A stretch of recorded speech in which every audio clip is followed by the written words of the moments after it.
السلام علیکم ورحمۃ اللہ وبرکاتہ۔ آج میں اپنے پرانے کالج تعلیم الاسلام کالج کے کچھ واقعات نریٹ کروں گا۔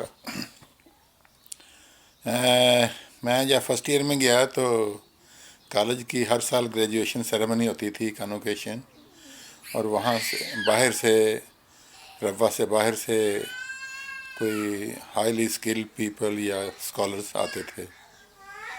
تو غالباً 70 یا 71 کی بات ہے۔ ایک مطلب لگتے تو وائٹ مین ہی تھے، اور انگریزی میں انہوں نے تقریر کی تھی۔ تو وہ پنجاب میں جو ایک ہی کالج تھا، medical school, King Edward Medical College, اس کے کچھ یا تو پرنسپل تھے یا کوئی سینئر رینک پہ تھے۔ بہرحال تو انہوں نے ذکر کیا کہ میں جب 50s اور 60s میں اس میڈیکل اسکول میں ایڈمیشن کا جو ہم نے بورڈ بنایا تھا اس کا ممبر تھا، تو جب سب سے پہلے لڑکا آیا کرتا تھا میرٹ کے حساب سے، وہ ٹی آئی کالج روا کا ہوتا تھا۔ مجھے اب علم نہیں تھا یہ کالج کہاں پہ ہے اور روا کہاں ہے۔ خیر، دوسرا لڑکا آیا وہ بھی ٹی آئی کالج روا کا، تیسرا آیا وہ بھی ٹی آئی کالج روا کا۔ خیر، وقت گزر گیا اس طرح، تو کافی سارے لڑکے ٹی آئی کالج کے تھے جن کو ہم داخلہ دیا کرتے تھے۔ اسی طرح میں نے سنا ہے، وہ بتا رہے تھے کہ انجینئرنگ یونیورسٹی میں بھی داخلے کا جو میرٹ ہے وہ اس میں سب سے زیادہ احمدی اسٹوڈنٹ جو ہیں وہ لیے جاتے ہیں۔ تو میں بڑا حیران ہوتا تھا یہ جگہ کہاں ہے، کون ہے، کیونکہ بڑی گمنام سی جگہ تھی، کوئی اکثریت جانتی ہی نہیں تھی اس وقت روا کو۔ تو وہ پھر آپ کے کالج نے ہمیں دعوت دی، تو میں یہاں آیا ہوں اب دیکھنے کے لیے کہ یہ کالج کہاں پہ ہے۔ تو میں حیران ہو گیا کہ سادہ سا گاؤں ہے یا ٹاؤن شپ ہے، اور اساتذہ جو ہیں بہت ہی محنت سے اور بہت ہی توجہ سے اپنے بچوں کو پڑھاتے ہیں اور ٹریننگ دیتے ہیں۔ جو چیز انہوں نے نوٹ کی اور ہمیں بتائی وہ یہ تھی کہ آپ کے اساتذہ نہ صرف آپ کی ایجوکیشنل ایکٹیویٹیز کو انہانس کرتے تھے، آپ کے علمی نالج کو بڑھاتے تھے، بلکہ آپ کا جو کریکٹر ہے آپ کو دنیا کا بہترین شہری بھی بناتے تھے۔ تو یہ حقیقت ہے کہ ہمارے بعض اساتذہ اتنے فرشتہ صفت انسان تھے کہ ان کو دیکھ کے خود بخود ہمارا جو کریکٹر تھا وہ بلٹ اپ ہو رہا تھا، اور ان کی بھی نظر تھی، ان کی دعائیں ہمارے ساتھ تھیں۔ ان میں نوٹیبل میاں عطا رحمان صاحب تھے، وہ ہمیشہ پگڑی پہنا کرتے تھے، سفید شلوار قمیض پہنا کرتے تھے، وہ فرشتے ہی لگتے تھے۔ ان کے ایک یا دو بچے بھی وہاں اسکول کالج میں پڑھاتے تھے، ایک سیریلون چلے گئے تھے، ان کے ایک بیٹا، ان کے سارے بیٹے فزکس میں تھے۔ پھر کیمسٹری میں سلطان محمود شاہ صاحب تھے، وہ پروفیسر ڈاکٹر سید اور بڑے کوئی علمی خاندان کے تھے، مگر ان کے خاندان کا جو شعبہ تھا وہ پیر پرستی تھا۔ تو خود بتایا کرتے تھے کہ میرے دادا ناخنوں کے اندر وہ رکھ کے کیا کہتے ہیں جس سے چیزیں میٹھی ہو جاتی ہیں، چھوٹا سا دانہ ہوتا تھا، تو وہ رکھا کرتے تھے۔ لوگ آتے تھے پانی لے کے، وہ انگلی گھولتے تھے اور پانی میٹھا ہو جاتا تھا۔ لوگ سمجھتے تھے کہ ان کے ہاتھ میں شفا ہے، جادو ہے، تو مگر وہ سائنس تھی بیسیکلی۔ بہرحال کہتے پھر جب احمدیت قبول کی ہمارے بزرگوں نے تو پھر یہ سارا شغل جو تھا یہ چھوڑ دیا تھا۔ تو بہرحال وہ اپنے خرچے پہ ڈاکٹر بن کے انگلینڈ سے واپس روا میں آ کے انہوں نے یہ تعلیم و تربیت کا سلسلہ شروع کیا تھا۔ تو بہت ہی پیارے انسان تھے، ان کے ساتھ بہت ساری یادیں وابستہ ہیں۔ میں جب فرسٹ ایئر میں تھا تو ان کے ہاں ایک لڑکے کی ولادت ہوئی، غالباً اس کا نام ناصر احمد ہے، اور وہ 2 بہنوں کے بعد پیدا ہوا تھا۔ تو لڑکوں نے شور ڈال دیا کہ ہم تو لڈو کھائیں گے۔ تو انہوں نے کہا کہ میرا وعدہ ہے کہ میں آپ کو لڈو کھلاؤں گا، تو بس مجھے وقت دے دیں. تو وقت گزرتا گیا. وہ جب بھی آتے تھے شور کلاس میں شور پڑ جاتا تھا، لڈو لڈو لڈو. اور وہ آخر کافی ہفتوں کے بعد یا مہینوں کے بعد لڈو کے ٹوکرے لے کے آئے، اور وہ پیکٹ بنے ہوئے تھے. ہر اسٹوڈنٹ کو انہوں نے ایک ایک پیکٹ دیا، تو جس میں 2 یا 3 لڈو تھے. تو اس طرح ان کے ساتھ بھی بڑا اچھا وقت گزرا. اس کے علاوہ بہت سارے اساتذہ ہیں. چودھری محمد علی صاحب ہیں، ڈاکٹر نصیر احمد صاحب ہیں. ڈاکٹر نصیر احمد صاحب نے بڑی محنت سے یہ جو ہے ماسٹر کلاسیں شروع کی تھیں.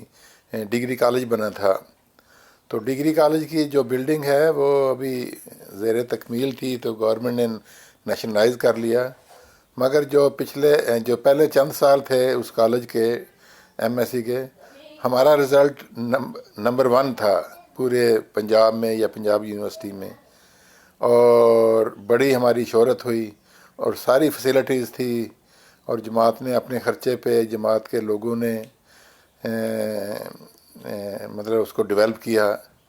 تو بدقسمتی سے جب نیشنلائز ہوا تو وہ سلسلہ وہیں رک گیا، بلکہ اب تو پتہ نہیں کیا صورتحال ہے. تو اس میں کیمسٹری بلڈنگ بھی بننی تھی اوپر، تو گراؤنڈ فلور پہ سارا فزکس تھا، اوپر کیمسٹری تھا. تو وہ ابھی زیر تکمیل تھا، تو نیشنلائز ہو گیا، اور سارے جو منصوبے تھے جماعت کے وہ وہیں ڈھیر کر دیے انہوں نے، حکومت نے.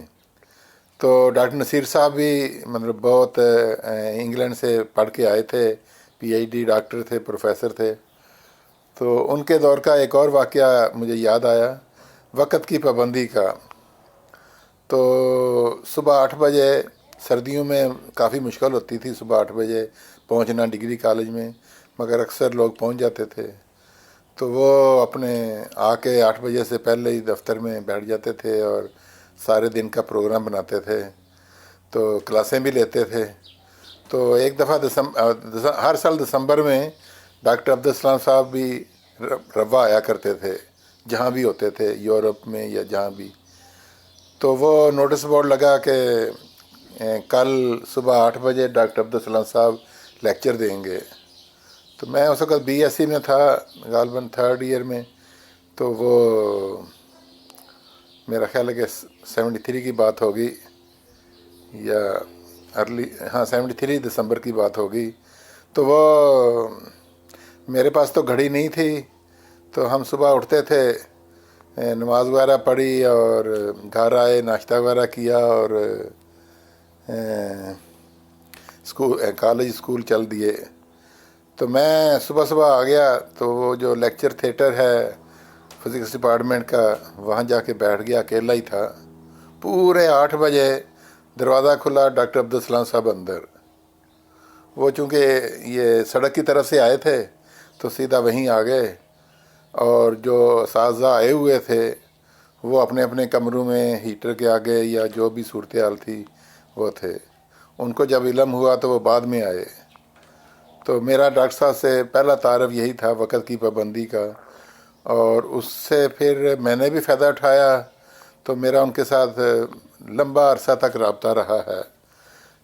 انہوں نے میرا پی ایچ ڈی کا بھی انتظام کیا امریکہ میں، اور اسکالرشپ کا بھی، مگر میں کسی وجہ سے نہیں جا سکا، اور اس کی جگہ پہ میں نیوزی لینڈ چلا گیا. پھر میں پی ایچ ڈی کے بعد بھی ان سے رابطہ رہا. انہوں نے مجھے لکھا کہ آپ کویت پہنچیں، تو میں کویت میں آیا ہوا ہوں. تو میرے پاس اس وقت کوئی پاسپورٹ نہیں تھا، میں ریفیوجی اسٹیٹس کا انتظار کر رہا تھا، اور نیوزی لینڈ نے کہا تھا کہ آپ 3 سال پورے کریں گے تو آپ کو شہریت دیں گے. تو میں ابھی شہریت کے پروسیس میں تھا، تو ابھی پاسپورٹ نہیں ملا تھا. تو بہرحال میں نہیں جا سکا، مگر ڈاکٹر صاحب سے رابطہ رہا، خط و کتابت بھی ہوتی رہی. اور ان کی بہت قربانیاں ہیں. یہ جو ڈگری کالج بنا اس میں بھی بہت بڑی کنٹریبیوشن تھی ان کی.